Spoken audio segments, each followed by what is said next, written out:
My name's Sean. I'm a junior, and I go to James Madison University, JMU. I've definitely learned a lot, been exposed to a lot, because I know definitely coming from Virginia, I live close to the city, but I'm not in the city slum areas that much. It's very unique just seeing a different way of living, and being exposed to that and trying to understand that a bit better. And there was this one guy I met, his name is Douglas. He was actually surprisingly 70. He only looked like he was 55 or something like that. But anyways, he looked very good for his age. And anyways, he was on the street. This was on Monday. I went to go talk with him.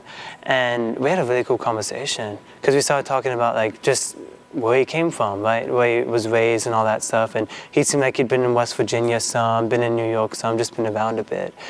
And it was very cool just hearing his story and just seeing him as a person, right? Seeing about this and that. And we actually talked about Jesus some, which was amazing. But before that even, he actually talked about, very briefly, just through a comment, why he was on the street. And he talked about he made a comment, he's like, everyone I've ever loved, I've had to bury. His parents are dead. His wife is dead. His kids are dead. His wife and kids died at the same time because they were in a drunk driving accident. And of course he went on to say it's kind of ironic that a drunk driver is why I began drinking, right? And that was definitely hard to take in. And I started talking with him. I was like, yeah, I didn't know what to say. I could see the pain in his eyes when he was talking about this, right? He's basically drinking and drunk on the street just to try to get it out of his mind. And not only that, but he was also, I think he said he was in the military for about 4 or 5 years, right?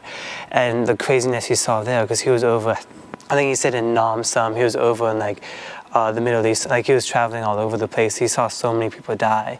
And then just to come home and see his family die too, it was a lot for him to take in. So it's just definitely very just very cool seeing them as a person and seeing how usually most people on the street have some kind of story connected to them. And usually it's not, at least I've never met one where it's truly their fault that they're on the street. Either it's something like Douglas, where it's something very terrible happened to his life and he's just trying to get through it or get over it. But oftentimes I can say I know I used to do this a lot too, just looking at someone and being oh, they're just lazy or this or that, And it's really, when you get to know them as a person, you realize that's never the case. I've never met one of these people, someone on the street, to be lazy. It's just something unfortunate happened to them, A lot of times these people don't get treated as people, right? The locals around here look at homeless people as just the street, not even, we're having a conversation and we talk normally to each other. A lot of times these homeless people don't get that, and that's what's so key about the personal level. You can get to know the people, and through that you can actually help them a lot more than just from a distance trying to do things. It's definitely been very cool going through the Bible studies and then trying to do that work too.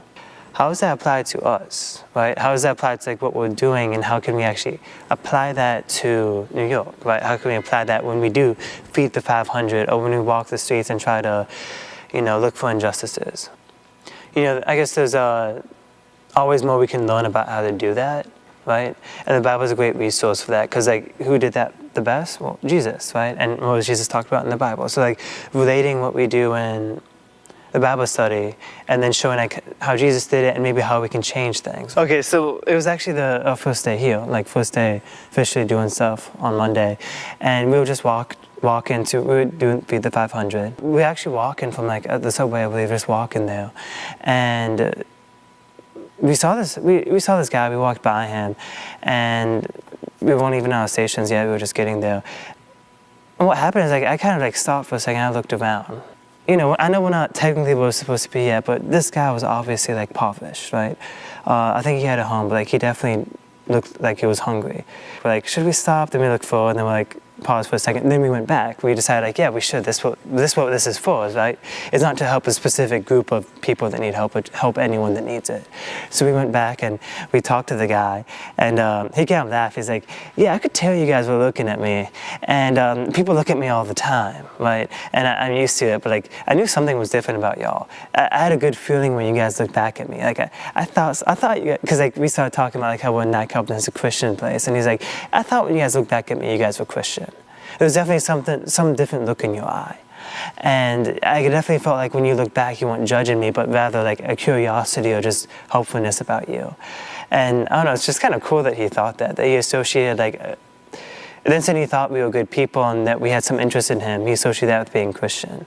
Because that's good, because like that's what Christians are supposed to do, right? Love their fellow man, love their fellow brother, no matter who they are. I mean, I could have done it before this week, but like I never even thought about doing it before I came here. But what's really cool about NYCUP is it teaches you on like a day-to-day basis how to help people, right? As in, even if you're not like on your way to work or on the way to this, that, you can still help someone. And that's the experience I could have had before, because we all can do that. I just wasn't exposed to how to do that, or that we even should do that before this week.